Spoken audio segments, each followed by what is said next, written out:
आप सबको जय मसीह की। आज तारीख है 27/10/2025 और हम शाम का वचन पढ़ेंगे। हम पढ़ेंगे यिर्मयाह की पुस्तक में से 12, 13 और 14 अध्याय। हे यहोवा, यदि मैं तुझसे मुकदमा लड़ूं तो भी तू धर्मी है। मुझे अपने साथ इस विषय पर वाद विवाद करने दे। दुष्टों की चाल क्यों सफल होती है? क्या कारण है कि विश्वासघाती बहुत सुख से रहते हैं? तू उनको बोता और वे जड़ भी पकड़ते हैं। वे बढ़ते और फलते भी हैं। तू उनके मुंह के निकट है परंतु उनके मनों से दूर है।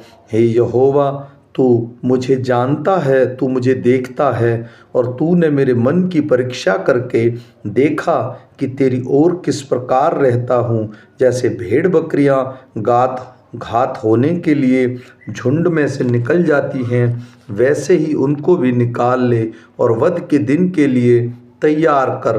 कब तक देश विलाप करता रहेगा और सारे मैदान की घास सूखी रहेगी? देश के निवासियों की बुराई के कारण पशु पक्षी सब नष्ट हो गए हैं, क्योंकि उन लोगों ने कहा वह हमारे अंत को ना देखेगा। तू जो प्यादों ही के संग दौड़कर थक गया तो घोड़ों के संग कैसे बराबरी कर सकेगा? और यदि तू शांति के इस देश में निडर है, परंतु यरदान के आसपास के घने जंगल में तू क्या करेगा? क्योंकि तेरे भाई और तेरे घराने के लोग भी तेरा विश्वासघात किया है। वे तेरे पीछे ललकारते हैं। यदि वे तुझसे मीठी बातें भी कहें तो भी उनकी प्रतीति न करना। मैंने अपना घर छोड़ दिया, अपना निज भाग मैंने त्याग दिया है। मैंने अपनी प्राण प्रिय को शत्रुओं के वश में कर दिया है, क्योंकि मेरा निज भाग मेरे देखने में वन के सिंह के समान हो गया और मेरे विरुद्ध गरजा है। इस कारण मैंने उससे बैर किया है। क्या मेरा निज भाग मेरी दृष्टि में चिताने वाले शिकारी के समान नहीं है? क्या शिकारी पक्षी चारों ओर और उसे घेरे हुए हैं? जाओ, उस जंगली पशुओं को इकट्ठा करो, उनको लाओ कि खा जाएं। बहुत से चरवाहे ने मेरी दाख की बारी को बिगाड़ दिया। उन्होंने मेरे भाग को लताड़ा, वरन मेरे मनोहर भाग के खेत को सुनसान जंगल बना दिया है। उन्होंने उसको उजाड़ दिया और उजाड़ कर मेरे सामने विलाप कर रहे हैं। सारा देश उजड़ गया है तो भी कोई नहीं सोचता। जंगल के सब मुंडे टीलों पर नाश करने वाले चढ़ आए हैं, क्योंकि यहोवा की ललकार देश के एक छोर से लेकर दूसरे छोर तक निकलती जाती है। किसी मनुष्य को शांति नहीं मिलती। उन्होंने गेहूं तो बोया परंतु कटीले पेड़ काटे। उन्होंने कष्ट तो उठाया परंतु उससे कुछ लाभ न हुआ। यहोवा के क्रोध के भड़कने के कारण तुम अपने खेतों की उपज के विषय में लज्जित हो। मेरे दुष्ट पड़ोसी उस भाग पर हाथ लगाते हैं जिसके भागी मैंने अपनी प्रजा इज़राइल को बनाया है। इसके विषय यहोवा यूँ कहता है, मैं उसको उनकी भूमि पर से उखाड़ डालूंगा और यहूदा के घराने को भी उसके बीच में से उन्हें उखाड़ने के बाद भी फिर उन पर दया करूंगा और उनमें से हर एक को उसके निज भाग और भूमि में से फिर ले आऊँगा। यदि वे मेरी प्रजा की चाल सीख कर मेरी ही नाम की सौगंध, यहोवा के जीवन की सौगंध खाने लगें, जिस प्रकार मैं उन्हीं ने मेरी प्रजा को बाल की सौगंध खाना सिखलाया था, तब मेरी प्रजा के बीच में उनका भी वंश बढ़ेगा। परंतु यदि वे न माने तो मैं उस जाति को ऐसा उखाड़ूंगा कि वह फिर कभी ना पनपेगी। यहोवा की यही वाणी है। यहोवा ने मुझसे यूँ कहा, जाकर सनी की एक लुंगी मोल ले, उसे कमर में बांध और जल में मत भीगने दे। तब मैंने एक लुंगी मोल लेकर यहोवा के वचन के अनुसार अपनी कमर में बांध ली। तब दूसरी बार यहोवा का यह वचन मेरे पास पहुंचा, जो लुंगी तूने मोल लेकर कटी में कस ली है, उसे फरात के तट पर ले जा और वहां उसे चट्टान पर एक दरार में छिपा दे। यहोवा की इस आज्ञा के अनुसार मैंने उसको फराहत के तट पर ले जाकर छिपा दिया। बहुत दिनों के बाद यहोवा ने मुझसे कहा, उठ उस फरात के पास जा और जो लुंगी को मैंने तुझे वहाँ छिपाने की आज्ञा दी थी उसे वहाँ से ले ले।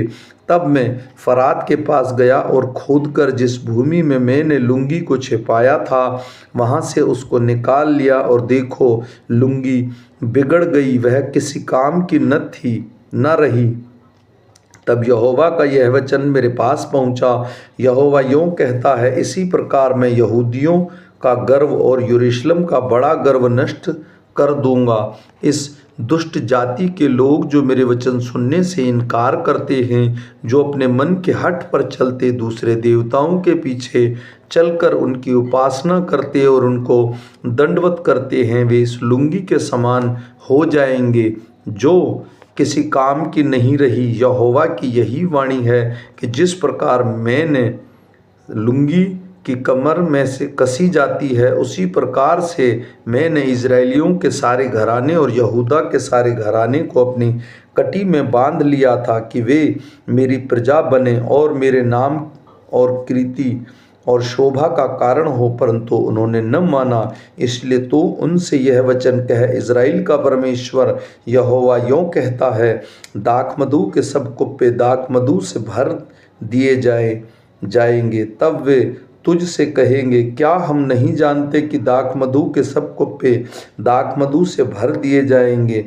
तब तू उनसे कहना, यहोवा यूं कहता है, देखो इस देश के सब रहने वालों की, विशेष करके दाऊद वंश की गद्दी पर विराजमान राजा और याजकों और भविष्यवक्ता आदि यरूशलेम के सब निवासियों को अपनी कोप रूपी मदिरा पिलाकर अचेत कर दूंगा। तब मैं उन्हें एक दूसरे से टकरा दूंगा, अर्थात बाप को बेटे से और बेटे को बाप से। यहोवा का यह वाणी है, उन पर कोमलता नहीं दिखाऊंगा, ना तरस खाऊंगा और न दया करके उनको नष्ट होने से बचाऊंगा। देखो और कान लगाओ, गर्व मत करो, क्योंकि यहोवा ने यूं कहा है। अपने परमेश्वर यहोवा की बढ़ाई करो इससे पहले कि वह अंधकार लाए और तुम्हें पांव अंधेरे पहाड़ों पर ठोकर खाएं, और जब तुम प्रकाश का आसरा देखो तब वह उसे मृत्यु की छाया में बदल दे और उसे घोर अंधकार बना दे। पर यदि तुम इसे न सुनो तो मैं अकेले ही तुम्हारे गर्व के कारण रोऊंगा और मेरी आंखों में आंसुओं की धारा बहती रहेगी, क्योंकि यहोवा की भेड़ बंधुआई कर ली गई है। राजा और राजमाता से कह, नीचे बैठ जाओ, क्योंकि तुम्हारे सिरों के शोभायमान मुकुट उतार लिए गए हैं। दक्षिण देश के नगर घेरे गए हैं, कोई उन्हें बचा न सकेगा। संपूर्ण यहूदी जाति बंदी हो गई है, वह पूरी रीति से बंधुआई में चली गई है। अपनी आंखें उठाकर उसको देख जो उत्तर दिशा से आ रहे हैं। वह सुंदर झुंड जो तुझे सौंपा गया था कहाँ है? जब वह तेरे उन मित्रों को तेरे ऊपर प्रधान ठहराएगा जिन्हें तूने अपनी हानि करने की शिक्षा दी है, तब तू क्या कहेगी? क्या उस समय तुझे जच्चा सी पीड़ाएं न उठेगी? यदि तू अपने मन में सोचे कि ये बातें इस कारण मुझ पर आ पड़ी हैं, तो तेरे बड़े अधर्म के कारण तेरा आंचल उठाया गया है और तेरी एड़ियां बलपूर्वक नंगी की गई हैं। क्या हशबी अपना चमड़ा या चीता अपने धब्बे बदल सकता है?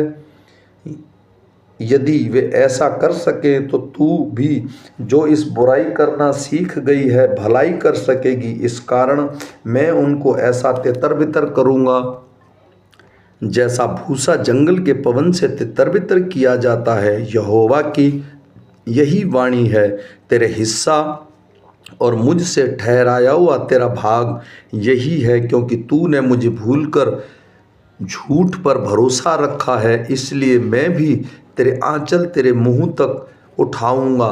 तब तेरी लाज जानी जाएगी। व्यभिचार और चोंचला और छिनालपन आदि तेरे घिनौने काम जो तूने मैदान और टीलों पर किए हैं, वे सब मैं मैंने देखे हैं। हे यरूशलेम, तुझ पर हाय, तू अपने आप को कब तक शुद्ध न करेगी और कितने दिन तक तू बनी रहेगी। यहोवा का यह वचन जो यिम्रिय्याह के पास सूखा पड़ने के विषय में पहुँचा।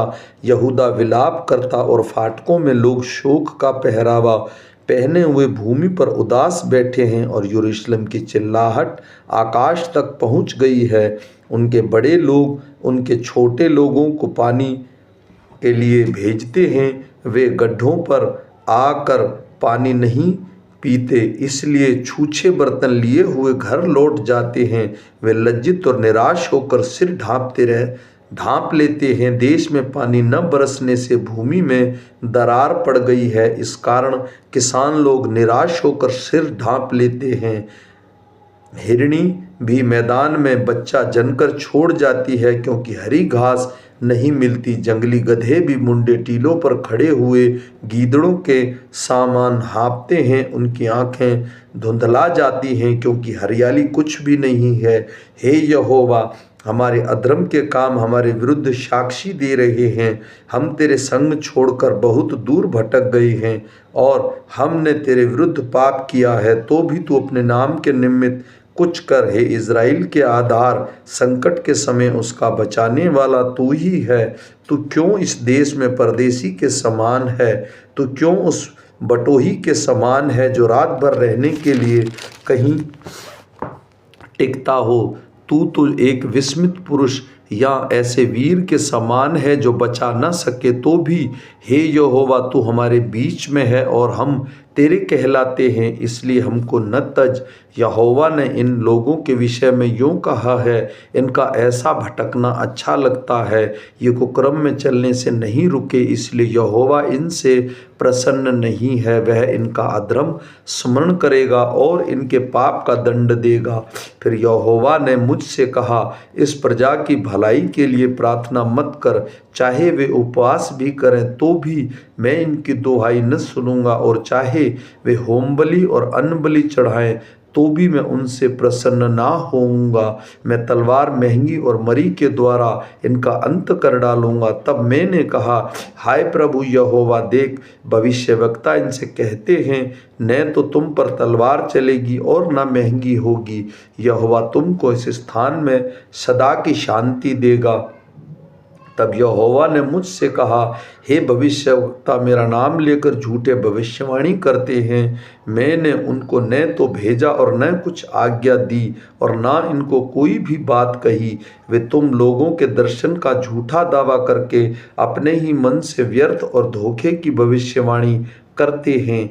इस कारण जो भविष्यवक्ता मेरे बिना मेरे नाम लेकर भविष्यवाणी करते हैं, इस देश में न तो तलवार चलेगी और न महंगी होगी। उनके विषय यहोवा यूँ कहता है, वे भविष्यवक्ता आप तलवार और महंगी के द्वारा नष्ट किए जाएंगे, और जिन लोगों से वे भविष्यवाणी करते हैं वे महंगी और तलवार के द्वारा मर जाने पर इस कारण यरूशलेम की सड़कों में फेंक दिए जाएंगे, कि न तो उनका न कोई स्त्रियों का और ना उनके बेटे बेटियों का कोई मिट्टी देने वाला रहेगा, क्योंकि मैं उनकी बुराई उन्हीं के ऊपर उड़ेलूँगा। तू उनसे यह कह, मेरी आँखों से दिन रात तो आंसू लगातार बहते रहते हैं, वे ना रुके, क्योंकि मेरे लोगों की कुंवारी बेटी बहुत ही कुचली गई और घायल हुई है। यदि मैं मैदानों में जाऊं तो देखो तलवार के मारे हुए पड़े हैं। यदि मैं नगर के भीतर आऊं तो देखो भूख से अधमरे पड़े हैं, क्योंकि भविष्यवक्ता और याजक देश में कमाई करते फिरते और समझ नहीं रखते। क्या तूने यहूदा से बिल्कुल हाथ उठा लिया है? क्या तू सिय्योन से घृणा करता है? नहीं, तूने हमको ऐसा मारा है कि हम चंगे हो ही नहीं सकते। हम शांति की बाट जोते रहे तो भी कुछ कल्याण नहीं हुआ, और यदि हम अच्छे हो जाने की आशा करते रहे तो भी घबराना ही पड़ा। हे यहोवा, हम अपनी दुष्टता और अपने पुरखाओं के अधर्म को भी मान लेते हैं, क्योंकि हमने तेरे विरुद्ध पाप किया है। अपना नाम के निमित्त मुझे न ठुकरा, अपने तेजों में सिंहासन का अपमान न कर। जो वाचा तूने हमारे साथ बांधी उसे स्मरण कर और उसे न तोड़। क्या जाति जाति की मूर्तों में से कोई वर्षा कर सकता है? क्या आकाश झड़ियाँ लगा सकता है? हे हमारे परमेश्वर यहोवा, क्या तू ही ने इन साफ बातों का करने वाला नहीं है? हम तेरा ही आसरा देखते रहेंगे, क्योंकि इन सारी वस्तुओं का सृजनहार तू ही है। आमीन।